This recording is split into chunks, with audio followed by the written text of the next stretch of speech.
नमस्कार, बहुत बहुत स्वागत, अभिनंदन आपका। सबसे पहले अंतर्राष्ट्रीय योग दिवस की आपको बहुत बहुत शुभकामनाएं। इस मौके पर हमारे साथ मौजूद हैं एक योग टीचर ब्रिज मोहन यादव। काफ़ी लंबे समय से योग की शिक्षा दे रहे हैं, देश विदेश में दे रहे हैं और योग के बारे में काफ़ी कुछ जानने को इनसे आज मिल सकता है। तो आज इन्हीं के साथ योग पर चर्चा करेंगे। ब्रिज मोहन यादव, शॉर्ट में बोल सकते हैं आपको मोहन यादव जी। धन्यवाद। तो बहुत बहुत स्वागत आपका। धन्यवाद। सबसे पहले ये बताइए कि योग के बारे में जब कोई सुनता है, कोई भी कॉमन आदमी, तो उसके दिमाग में, उसके मस्तिष्क पर जो है एक पिक्चर उभरती है कि भाई कुछ एक्सरसाइजेज हैं, दैट्स इट, यही योग होता है। क्या योग यही है या इससे ज़्यादा भी कुछ है? सबसे अच्छी बात कि आपका पहला सवाल ही बड़ा खूबसूरत है। बिल्कुल सही कहा। आप किसी से भी बात कर लीजिए, चाहे कोई किसी भी फील्ड से है, जब आप योग की बात करते हैं तो उनको एक ही उनके जहन में पिक्चर और सवाल आता है, आसन। बिल्कुल। अब आसन में भी दो तरह के लोग हो गए हैं। तो कुछ लोगों को लगता है योग आसन है और आसनों का मतलब है धीरे धीरे कुछ आसन करने हैं और थोड़ी देर बात करनी है, फिर शवासन करना है। तो अब इसका रूप बदल रहा है, पहली चीज़। दूसरी चीज़ जो आपका सवाल था कि क्या सिर्फ योग, वो जो पिक्चर है दिमाग में आती है कि आसन करना, क्या वही योग है? नहीं। अगर आप योग के वर्ड में अगर जाएंगे, उसको परिभाषित करेंगे, तो योग मतलब प्लस, जोड़ना। अब जोड़ना बहुत सारी चीज़ों को होता है। अपने शरीर को, अपने मन को, अपने ज्ञान को, अपनी इंद्रियों को या अपनी तन्मात्राओं को, हर चीज़ को जोड़ना ही योग है। हम लोग बचपन से योग करते आ रहे हैं, किसी न किसी रूप में, किसी न किसी तरह से। अष्टांग योग को जब महर्षि पतंजलि जी ने लेकर आए, उन्होंने इसको बताया, तो उन्होंने अष्टांग योग की रचना करी। मतलब 8 अंगों का एक योग का समूह। कोई भी इंसान अगर इस अष्टांग योग को फॉलो करता है, ऐसे बहुत सारे हैं, ऐसा नहीं कि सिर्फ अष्टांग योग है, इसमें राज योग है, भक्ति योग है, लय योग है, ग्रहण संहिता है, हठ योग है। सबका अपना अपना अलग अलग महत्व है। लेकिन उसमें से अगर मैं एक छोटी सी एक अगर इकाई को पकड़ूं तो वो है अष्टांग योग। तो अष्टांग योग में 8 आते हैं: यम, नियम, आसन, प्राणायाम, प्रत्याहार, धारणा, ध्यान और समाधि। ओके। अब यम के भी 5 हैं: अहिंसा, सत्य, अस्त्य, ब्रह्मचर्य, अपरिग्रह। ऐसे नियम के हैं: शौच, संतोष, तप, स्वाध्याय, ईश्वर प्रणिधान। उसके बाद जाकर आसन का नंबर आता है, 3rd नंबर पे। ठीक ठीक ठीक। आसन का मतलब कि इम्पोर्टेंस क्या है? आसन सिर्फ स्थिर सुखम आसनम, मतलब एक आसन, जैसे आप लोग, हम लोग बैठे हुए, किसी भी कार्य को करने के लिए स्थिरता पूर्वक, कुशलता के साथ एक आसन में बैठना ही आसन है। और इसी के लिए हम सारे आसन करते हैं। ओके। अच्छा, तो दिल्ली में गर्मी बहुत हो रही है। हाँ। दिल्ली में क्या, सभी जगह हो रही है सर? जी। बहुत से लोग जो आजकल अपनी लाइफ में हर कोई व्यस्त है और वो चाहता तो है कि भाई मैं योग के लिए समय निकालूं, निकाल नहीं पाता। तो उसके लिए आप क्या कहेंगे, कैसे वो योग से जुड़ सकता है? कैसे कोई रास्ता निकल सकता है कि वो जुड़े? देखिए, एक बात ये होती है छोटी सी कि अगर आपका ध्यान रिजल्ट पर है, होना चाहिए, ऑब्वियस बात। जैसे कुछ लोग पूजा करते हैं तो माला फेरते हैं, तो जो माला फेरते हैं तो काउंटिंग कर रहे होते हैं। ठीक है। तो ध्यान कहाँ पर है? काउंटिंग पर। ऐसे ही जब आप आसन करने जा रहे हो, तो आप योग करने जा रहे हो, तो आपको ध्यान है सर मेरे को ये करना है, ये करना है, ये करना। आप उससे जुड़े ही नहीं। मतलब कहने का, आपका शरीर तो जुड़ गया लेकिन आपका मन नहीं जुड़ा। प्रॉब्लम कहाँ है? हमारे अन्नमय शरीर में या हमारे प्राण शरीर में, या हमारे ज्ञान शरीर में, या हमारे मन शरीर में। हमें समझने की आवश्यकता है, बहुत व्यापक है। योग सिर्फ आसन नहीं है। आप सोचे तो आप आसन कर रहे हैं, बहुत सारे लोग आप देखेंगे प्राणायाम कर रहे होते हैं, बिल्कुल परफेक्ट करेंगे, कपालभाति कर रहे हैं। मेरा जानने का मतलब यह है कि एक सेकंड बस, कपालभाति कर रहे हैं, आसन कर रहे हैं, लेकिन उनका ध्यान कहीं और है करते वक्त। यार मुझे लेट हो रहा है, मुझे कहीं जाना है, या मेरे को अभी वो काम भी करना है, वो काम भी करना है। तो आसन तो आप कर रहे हो, बट रिजल्ट नहीं आ रहा है। ओके, प्रॉब्लम यहाँ पर योग का आप कह सकते हैं कि वो ध्यान बहुत जरूरी है। ध्यान जरूरी है, मतलब कि आपका पांचों चीजें एक जगह एकत्रित होनी पड़ेंगी। इसलिए हम यम ये नियम की बात कर रहे हैं, अहिंसा की बात कर रहे हैं, शुद्धि की बात कर रहे हैं। मतलब सिंपल सी बात है, अगर आपको एक शर्मा जी के घर में जाना है कि वर्मा जी के घर में जाना है, जिनके घर में भी जाना है, तो पहला कदम आपको उस गेट पे रखना ही पड़ेगा। अगर पहला कदम नहीं रखा आपने तो आप गलत घर में जाएंगे। बिल्कुल सही बात। तो ऐसे ही योग का है।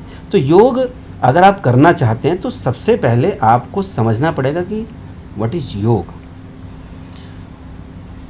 एक गीता में भी एक श्लोक है, विहार आसन शय्या भोजनेषु, युक्त आहार विहार की बात करते हैं।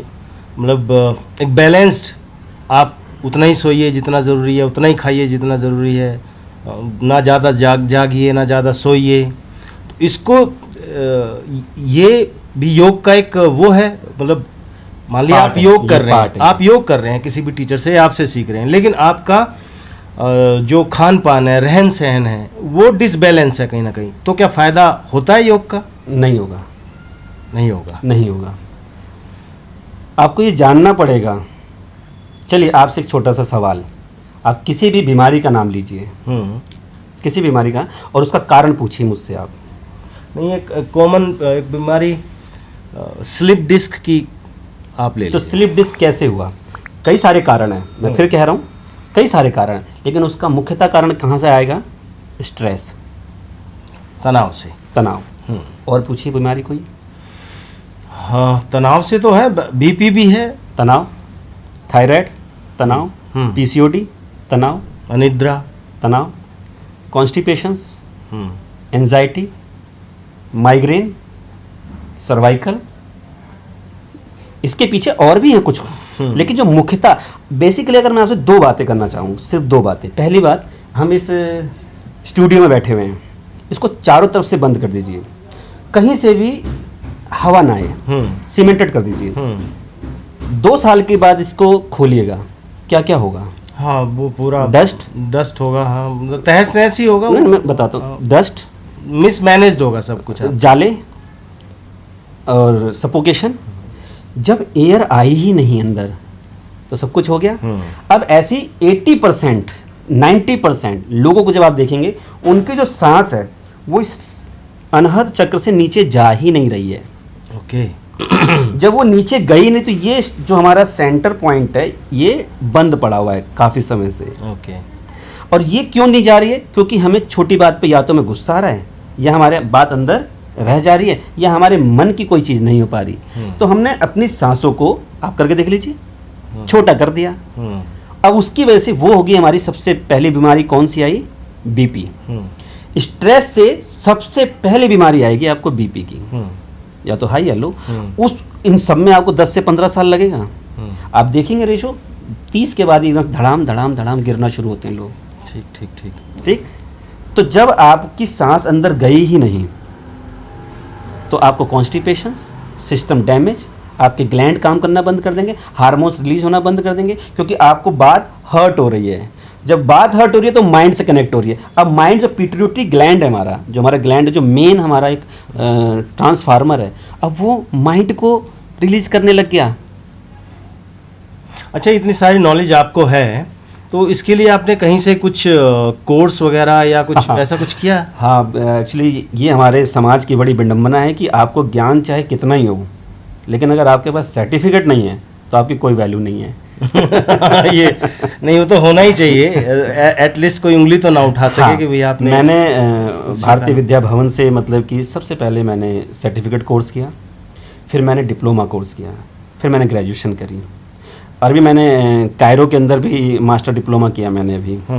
मतलब ताकि उसको और समझा जाए और डीप तक जाना जाए। मेरे ख्याल आपको अभी कुछ अवार्ड वगैरह भी मिला है पिछले दिनों। हाँ, मुझे मतलब कि कई जगह से मुझे अवार्ड दिया गया। ये प्रेम है बेसिकली। अवार्ड तो मुझे लगता है कि वो होता है जब एक इंसान ठीक होता है। जैसे एक इंसान को ब्रेन ट्यूमर का ऑपरेशन हुआ, उन्होंने बहुत इलाज कराया, उसके बावजूद भी उनको ठीक नहीं हुआ, लेकिन योग के ज़रिए आज वो बहुत हेल्दी हैं। एक इंसान को ऑनलाइन क्लास कनाडा से हार्ट अटैक हुआ, 1 महीने बाद डॉक्टर अचंभित हैं कि आप जिंदा कैसे हैं, आप जिंदा कैसे हैं। 95% ब्लॉकेज थी। Oh my God. और वो उस वक्त योग कर रहे थे और उन्होंने मुझे फ़ोन किया, इतनी बार थैंक यू बोला कि तो मेरे को लगता है अवार्ड मेरे लिए ये सबसे ज़्यादा ज़रूरी है, ना कि एक कागज़ या शील्ड का प्राप्त कर लेना। अच्छा है, हमारी शुभकामनाएं आपके साथ। एक और ख़ास मैं सवाल आपसे जानना चाह रहा था कि कैसे आपके दिमाग में आया, मन में आया कि मुझे अब योग सिखाना है लोगों को, क्या रहा उसके पीछे? क्योंकि मैं भी काफ़ी गिर चुका था, मैं भी बीमारियों से बहुत पीड़ित था, डॉक्टरों के चक्कर लगाता था, दर्द असहनीय हो गए थे, नकारात्मकताएं शरीर में घर कर चुकी थी, कोई रास्ता नहीं था किसी भी प्रकार का। ओके। छोटा सा एक स्टोरी है बस। योग की जो उत्पत्ति हुई वो भगवान शिव के द्वारा हुई।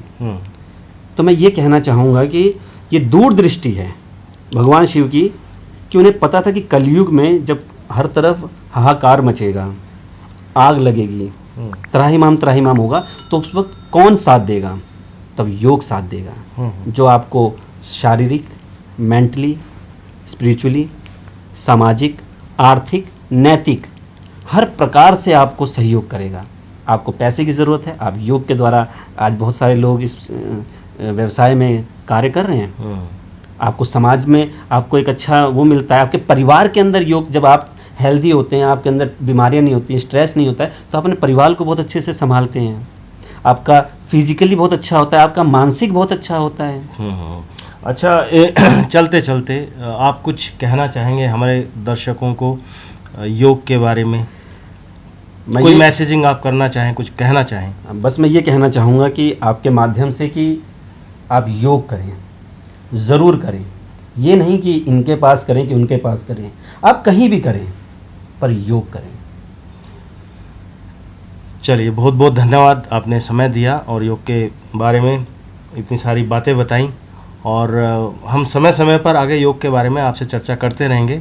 आप जबकि मैं एक बात और जी, जबकि मेरे साथ जो, क्योंकि मेरा अपना इंस्टीट्यूट है H2C2 के नाम से, homeo care and health centre के नाम से, वहाँ पर डॉक्टर्स भी हैं, होम्योपैथी के हैं, एक्वाप्रेशर्स के हैं। मतलब ऐसा नहीं कि हम ऐसे ही योग कर रहे हैं। ओके। हर चीज़ को समझते हुए जब हम किसी से बात करते हैं तो पहले हम 1 आवर उनको समझते हैं, उनका डाइट प्लान क्या है, उनके लाइफस्टाइल क्या है, उनको प्रॉब्लम किस चीज़ से हो रही है। क्योंकि कई बार क्या होता है, प्रॉब्लम कहीं और होती है। आप वैसे समझिए जैसे एक डॉक्टर अपने पेशेंट को ट्रीट करता है, पूरा जानने की कोशिश करता है, उसके बाद उसका ट्रीटमेंट 80% यही प्रॉब्लम हो रही है, डायग्नोज करने की कोशिश करते हैं पहले। क्योंकि प्रॉब्लम जड़ में होती है और हम पत्तों को ठीक कर रहे होते हैं। फिर कहाँ से बात बनेगी? जहाँ छेद हो रहा है, अगर मान लीजिए छत में छेद हो रहा है, पानी यहाँ से आ रहा है, पानी निकाले जा रहे हो, तो छेद बंद करना है। जी जी जी जी, ठीक। एक और आखिरी बात जी, बहुत सारे लोग खाना खाने के बाद होते हैं, मैं कहता हूँ अनुलोम विलोम कर लिया करिए। अब लोग कहीं खाने के बाद नहीं होता है, ये मुझे नहीं मालूम है, नहीं, लेकिन सांस तो हम लेते हैं, हमेशा ही लेते हैं। हाँ। तो अगर आप ऐसा करते हैं तो मैं अभी सभी आपके अपने माध्यम या आपके माध्यम से मैं दर्शकों को कहना चाहूँगा कि खाना खाने के बाद अगर आप अनुलोम विलोम भी करते हैं तो आपको काफ़ी राहत मिलेगी। चलिए, बहुत बहुत शुक्रिया, बहुत बहुत मेहरबानी आपकी। तो ये थे हमारे साथ मोहन यादव। उम्मीद करते हैं इस चर्चा से आपको ज़रूर लाभ मिलेगा। फिर किसी और वीडियो में जल्द आपके साथ आपसे मिलते हैं, मुखातिब होते हैं। तब तक के लिए आज्ञा दीजिए। धन्यवाद। जय हिंद, वंदे मातरम।